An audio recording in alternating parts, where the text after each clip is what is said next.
اینطور بود که احمدی نژاد راه خودشو از عظما جدا کرد و آلبوم خاطراتش با خامنه ای رو برای همیشه سوزون.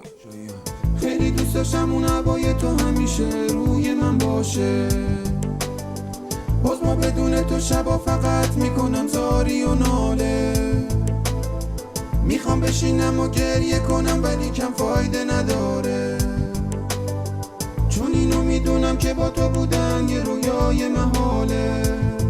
یادته اون روزا دست میکشیدی سر منو میگفتی بیا پیشم، بودم نوکر بابا. همون روزایی که منو ساپورت میکردی با صفات، با رأی تو بودش که من بردم توی انتخاب. من هنوز یادم تو رو میدیدم توی حیات بیت، دلت به محمودت خوش بود و بقیه رو میکردی فکر. همه یه دل خوشی ها بودش تریپ خفنه، چون میدونستم تو منو میبری تا تو کفنت. اما حالا میخوام بگم زیر سرم بلند شده، دومم به تو به مشایی عظما بدجوری من شده. علی بابا خیال نکن که من به تو بده کارم، من تو نظام با مشایی کلی هوادار دارم. خره اگه من نبودم زرت تو قمصور میکردن، با اصلاحات تو آستین چماق و وافور میکردن. تو از تموم رویاهات بدجوری افتادی عقب، مسیر رابطه ما حالا مثل زوزن عقص. خیلی دوست داشتم اون هوای تو همیشه روی من باشه، باز ما بدون تو شبا فقط میکنم زاری و ناله، میخوام بشینم و گریه کنم ولی کم فایده نداره، چون اینو میدونم که با تو بودن یه رویای محاله. وای از ما کار نظام رسیده به جایی که حالا بهت بگن حتی با محمودتم زدی به هم دیگه، هیچ سوزنی پیدا نمیشه که بدوزه این شکافو بکنه کم. کمر عمود خیمه خیلی وقت شده خم. محمودت آقا جون باید بگم جرواجری، زندگیمونم که شده عین فیلمای تام و جری. ببینم من و تو غیر سوری یه جایی داریم، اونم که فعلا رو حواس چه اوضاع خیتی داریم. بیا ببندیم زود فلنگو چون من از بازی خستم، راستی عکس تو رو دیوار با رنگ مالی کردن. من با مشایی میپرم چون که تو داری میمیری، چرا با امام جمعه ها دقت ما رو گاز میگیری؟ باز ما این قطار ما والا دیگه راه نمیره، نمیدونم که این وسط کی داره ترمز میگیره. چه تو با من آشتی کنی چه منو بذاری کنار، ما به جایی نمیرسیم آقا دیگه تموم کار. خیلی دوست داشتم اون هوای تو همیشه روی من باشه، باز ما بدون تو شبا فقط میکنم زاری و ناله، میخوام بشینم و گریه کنم ولی کم فایده نداره، چون اینو میدونم که با تو بودن یه رویای محاله. خیلی دوست داشتم اون هوای تو همیشه روی من باشه، باز ما بدون تو شبا فقط میکنم زاری و ناله، میخوام بشینم و گریه کنم ولی کم فایده نداره، چون اینو میدونم که با تو بودن یه رویای محاله. وقتی سیدعلی دیگه به یقین رسید که احمدی نژاد برگشتنی نیست، صحبت حذف پست ریاست جمهوری رو روی میز آورد تا احمدی نژاد گوشی دستش بیاد. اما احمدی نژاد جا خالی داد و با یه رقص پا این مشت خامنه رو رد کرد. I think His Eminence, the supreme leader, he was asked by a university student or an academician, and then the response was an academic response. The constitution, the status of the president is known, his responsibilities, terms of reference, everybody knows about them. بله، علت اینکه احمدی نژاد مشتای خامنه ای رو دیگه جدی نمیگیره اینه که میدونه طلسم عظما شکسته و حالا دیگه خیلی ها تو سر ولی فقیه میزنن و حرفاش رو کشکم حساب نمیکنن. از افاضات و مدعاها مستفیض میشیم بر مواردی. اینی که اصرار میکنن که بلند گریه کنید لزومی نداره، آرام گریه کنن. وقتی میخوان سینه بزنن اصرار بر این که این صدای شما مثلا صدای این جمعیت نیست. این بی‌سوادهایی که غلط میکنن میگوین آهسته گریه کنید، فقیه فقها بر افتادن آهسته گریه کن، این غلط ها چیه؟ ما بگیم آقا کشور ما چون قاعده‌مند منضبطه و باید فقهی اداره بشه، پس باید مشمول قاعده بین‌ذهنیت باشه.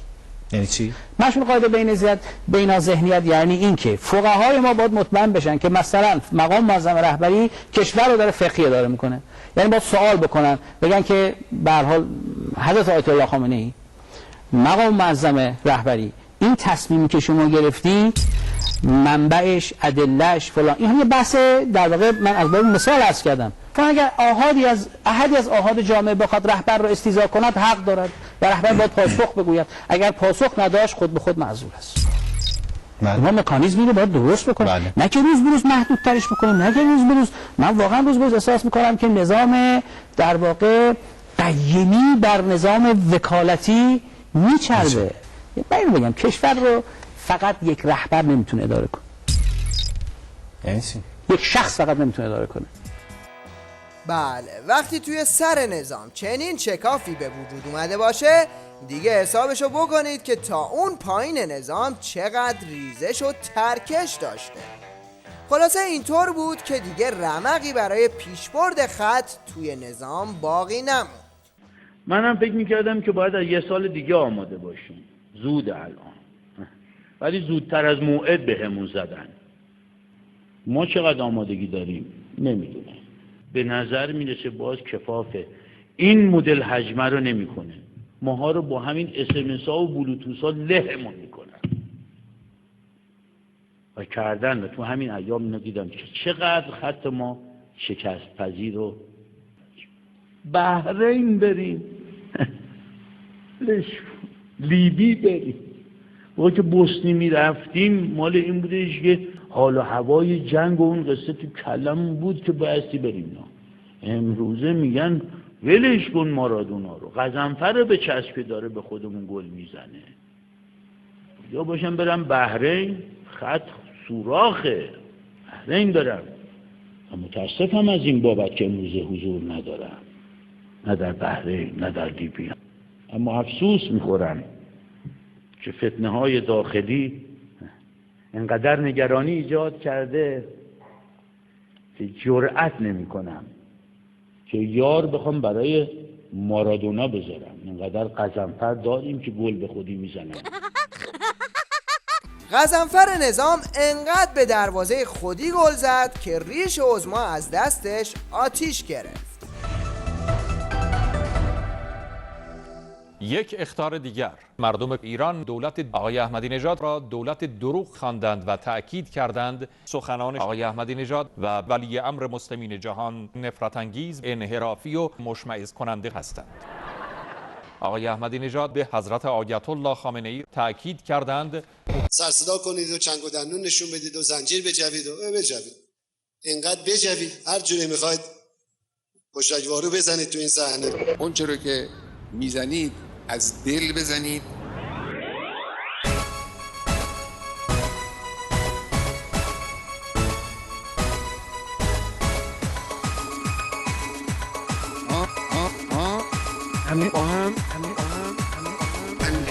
اندرید تو از منم خردرید، اندرید تو از منم خردرید.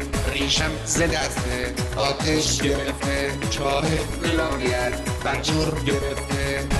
امروز مثل هر روز تو بنبست این احمدی نژاد چه کرده است؟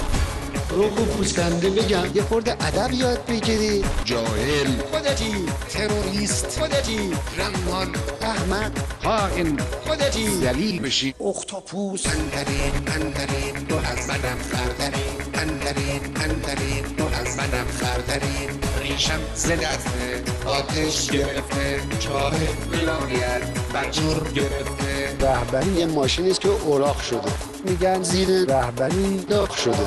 بابا جو آبو بریز همونجا که میسوزه. من همون لبک نازنین بودم، من خدای روی زمین بودم. دیگه بابا اون ممه رو لولو برد. اندرید آقا مگر کری، اندرید آقا مگر کری، اندرید تو از منم خردرید، اندرید تو از منم خردرید. ریشم ز دست آتش گرفته چاه ولایت بنجور گرفته رئیس جمهورم میخنده به من، ببینید توف میکنه به من. تمام شد دیگه، شما میتونید مثل بقیه زدن تو دهن ما، لنگامم که توی هوا هسته‌ای و نم چی و بسته‌ای و چی. حالا از نو